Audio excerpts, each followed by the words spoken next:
Could be out. Could be out. Is out. Straight. Virat Kohli તો out થઈ ગયો વિદ્યાર્થી મિત્રો. હવે શું કરશું?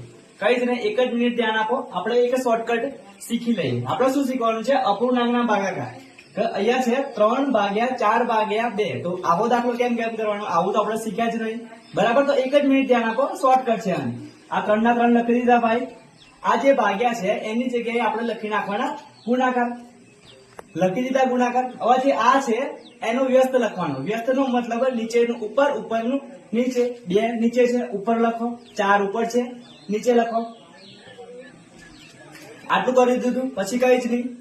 અંશનો ગુણાકાર અંશ સાથે, છેદનો ગુણાકાર છેદ સાથે. તો 3 ગુણ્યા 2, નીચે કઈ નહીં તો 1, 1 ગુણ્યા 4. તો 3 દુ 6, નીચે 4 એકા 4. આ છે આપણો જવાબ. બીજો દાખલો તમે જાતે કરો અને કોમેન્ટમાં લખો.